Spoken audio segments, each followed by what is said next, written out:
Good morning, students. Today we are going to discuss worksheet number 81. आज की worksheet में हम लोग भोली चैप्टर कंटिन्यू करेंगे. The above sequence of pictures summarizes the lesson and also describes Bholi's journey from a dumb cow to a competent girl.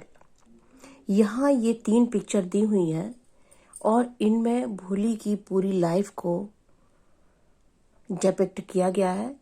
First picture देखिए, उसके बचपन का है. भोली अपने घर में किस तरह से नेग्लेक्टेड रहती थी.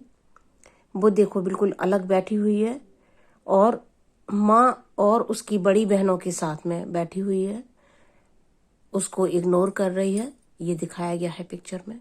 तो ये बचपन है भोली का. उसके बाद उसकी स्कूल लाइफ स्टार्ट होती है.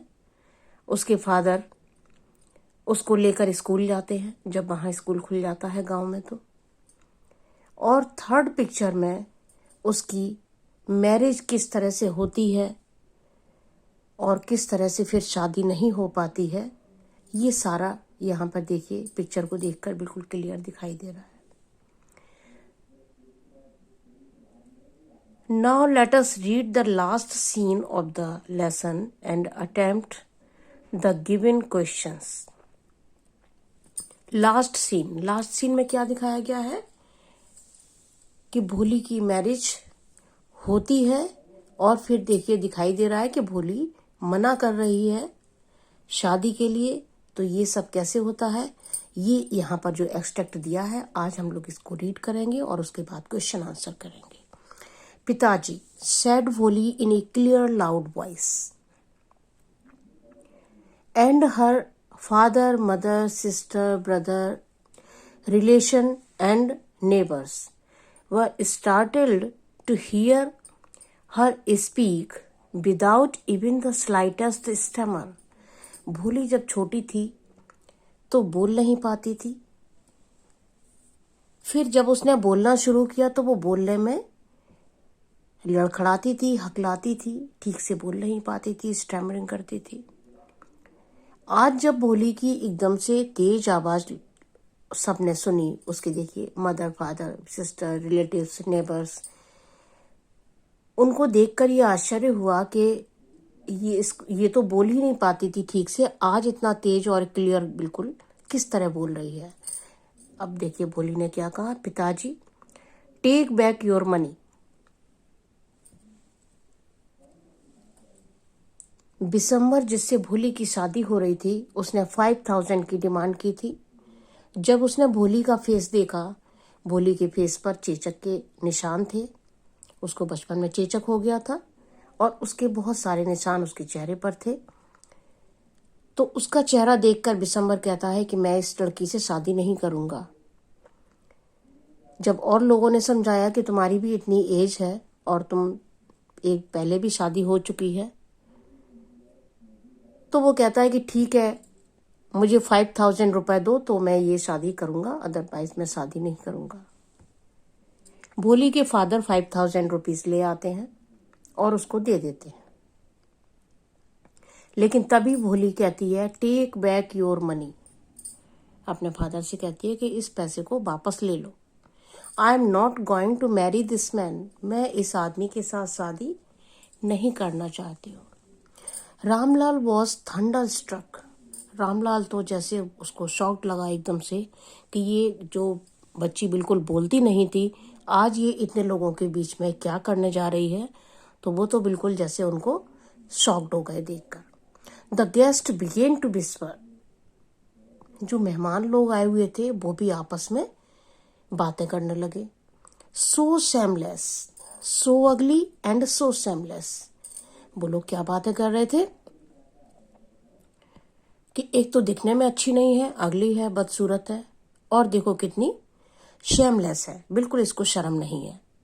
Bholi, are you crazy, shouted Ramlal. You want to disgrace your family. Ramlal ने, भोली के फादर ने क्या कहा कि तुम अपनी फैमिली को क्यों बदनाम कर रहे हो, क्यों इतने हमारी बेइज्जती करना चाह रहे हो. Have you regard for your इज्जत. तुम्हें हमारी इज्जत का कोई ख्याल नहीं है। For the sake of your इज्जत सैड भोली। अब भोली ने एक बार फिर से बोलना शुरू किया। वो कहता है, वो अपने फादर से कहती है कि yes, for the sake of your इज्जत I was willing to marry this lame old man.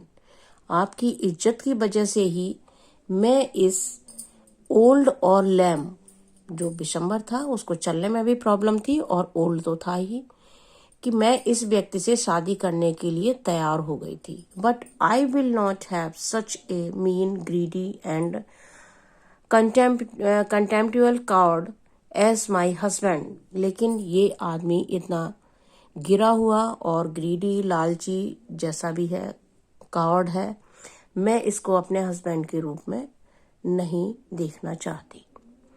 I want. What a shameless girl. We all thought she was a harmless dumb cow. भोली turned violently on the old woman. Old women, उनके घर में जो और relatives होंगे, जो neighbours होंगे, उनमें से कोई ओल्ड वुमेन होगी, वो कहने लगी, हम तो समझते थे ये बोल ही नहीं पाती है, बिल्कुल सीधी सादी गाय की तरह से है ये, लेकिन ये तो बहुत ही shameless गर्ल है। Yes, auntie, you are right. You all thought I was a dumb-driven cow.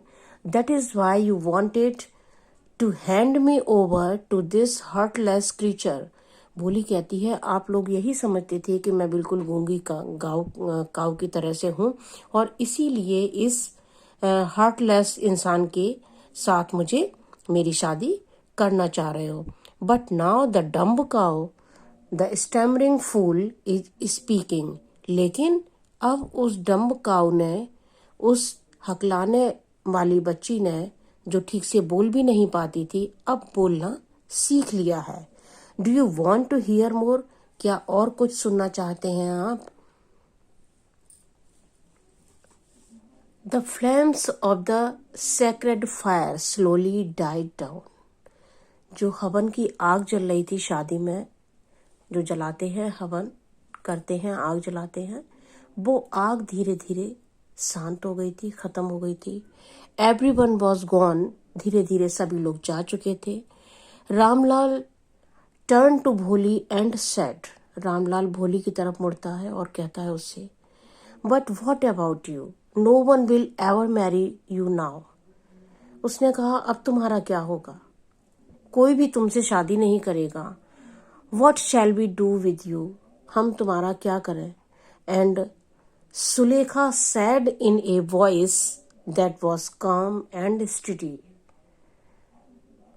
Sulekha ने अपने फादर से कहा, डोंट यू वरी पिताजी, in your old age I will serve you and mother and I will teach in the same school where I learn so much. उसने कहा, पिताजी आप चिंता न करें, आपकी ओल्ड एज में मैं आपकी और अपनी मदर की सेवा करूंगी और उसी स्कूल में मैं टीचिंग करूंगी जहां पर मैंने इतना कुछ सीखा है। Isn't that right ma'am? अपनी मैम से पूछती है, क्या ये ठीक नहीं रहेगा? The teacher had all along stood in A corner. सब लोग जा चुके थे, लेकिन टीचर उसकी वहीं थी अभी भी, और उन्हें ये देखकर खुशी हो रही थी कि उन्होंने एजुकेशन के बाद में, उसको पढ़ाने के बाद में जो परिवर्तन उन्होंने देखा था, वो उसको देखकर बहुत खुश थी और इसीलिए वो अभी तक वहां पर रुकी हुई थी।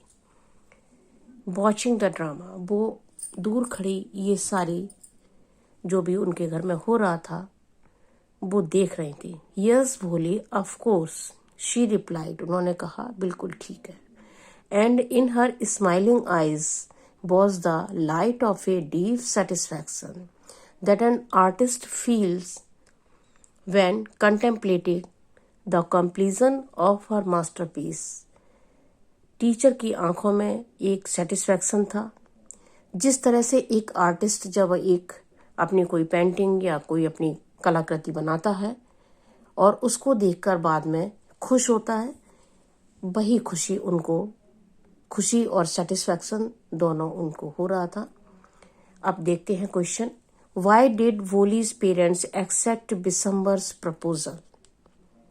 भोली के पेरेंट्स विशंबर के प्रपोजल को क्यों स्वीकार कर लेते हैं? Bholi's parents accepted Bisambar's proposal as he had a big shop, house and a large bank balance. Bishambar के पास पैसा था, दुकान थी, घर था और बैंक में बहुत सारा पैसा था।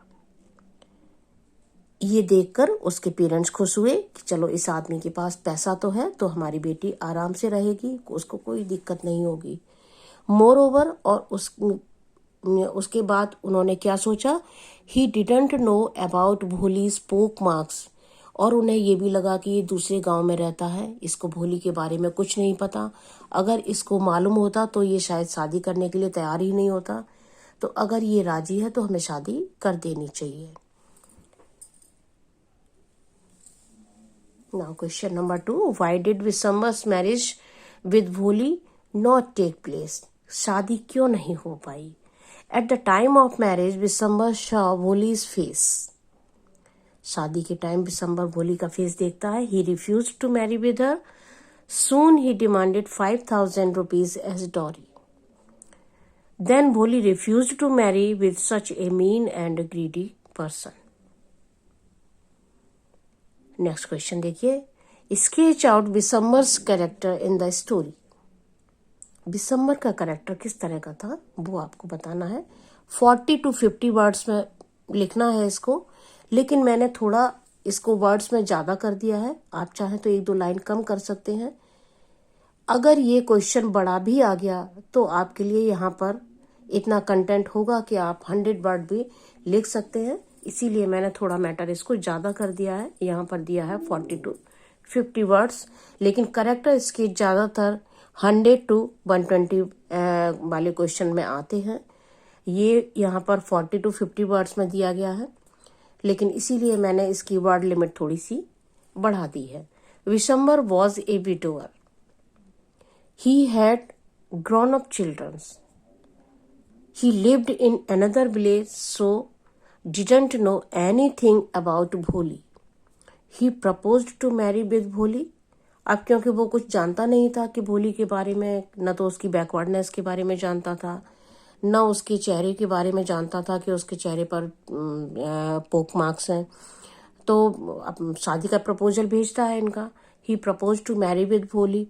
When he saw her poke marks face at the time of marriage, लेकिन जब वो देखता है शादी के टाइम भोली का चेहरा, ही रिफ्यूज टू मैरी, तो वो मैरिज के लिए मना कर देता है। सो ही इज एन अनप्रिंसिपल्ड पर्सन।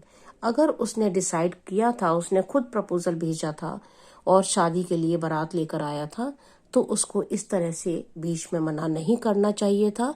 लेकिन बिशंबर जो था उसका कोई भी उसके नेचर में इस तरह के वो नहीं थे वैल्यूज कि वो अपनी ही बात से बिल्कुल पीछे हट रहा था। शुरू में उसने खुद ही शादी करने के लिए आगे बढ़ा, बात की, और बाद में एकदम से शादी के बीच में मना कर रहा था। तो वो he was not a nice person, he is a wicked and shameless person. और फिर उसके बाद उसने क्या किया, जब लोगों ने उसको थोड़ा सा समझाया तो उसने कहा चलो ठीक है मैं कर लेता हूँ शादी, लेकिन मुझे 5,000 रुपीज चाहिए। As he put the condition of 5,000 rupees as dowry to marry with such a girl, he had no feelings of respect for others. उसके अंदर कोई भी रिस्पेक्ट की किसी दूसरे का, न तो उसको भोली के फादर की, भोली के परिवार की रिस्पेक्ट की फिक्र थी, और न ही उसने भोली की रिस्पेक्ट की कोई परवाह की, और शादी के लिए मना किया। Don't you worry, Pitaji, in your old age I will serve you and mother. In the light of this statement, discuss Bholi's moral values. भोली जब अपने पिताजी से कहती है कि मैं आपकी ओल्ड एज में आपकी और मदर की सेवा करूंगी, तो इससे भोली के कैरेक्टर के बारे में, उसकी मॉरल वैल्यूज के बारे में क्या पता चलता है, ये क्वेश्चन आपको करना है 100 to 120 वर्ड में। Bholi was a neglected child in her family due to her pock mark and backwardness. She was sent to the school for an unusual reason. Her teacher's motivation and education transformed her into a bold, educated girl. Though she became bold, she was very respectful to her parents. बचपन में neglected थी, घर में कोई उसकी तरफ ध्यान नहीं देता था, पढ़ लिख के बोल्ड हो गई थी, लेकिन फिर भी वो अपने पेरेंट्स का बहुत रिस्पेक्ट करती थी. She silently accepted the proposal of Bishambar. उसको बिसम्बर के बारे में हर बात पता चल गई थी कि उसकी ओल्ड एज है, उसके बड़े बड़े बच्चे हैं, लेकिन फिर भी वो अपने फादर के, अपने मदर के रिस्पेक्ट के लिए खामोश रहती है और शादी के लिए अपना स्वीकृति दे देती है. When she saw her father putting his turban at the feet of बिसम्बर, जब वो अपने फादर को देखती है कि वो बिसम्बर के आगे अपनी पगड़ी उतार कर रख देते हैं, पैसे की डिमांड करते हैं, she refused to marry with her. She asked to be a teacher and serve her parents in their old age. The writer says, next question देखिए, the flames of the sacred fire slowly died down. Everyone was gone. Describe the scene in your own word. Bisambar reached Bholi's house with marriage party. Bholi's sister got jealous of her. Ramlal was also very happy. But all this was changed into a tragic end when Bisambar demanded dowry and Bholi refused to marry with him. The marriage party returned back without marriage. All the guests and relatives were also returning. The sacred fire was slowly died down. Ramlal was feeling ashamed and full of grief. Worksheet आपकी complete हो गई है. Thank you so much.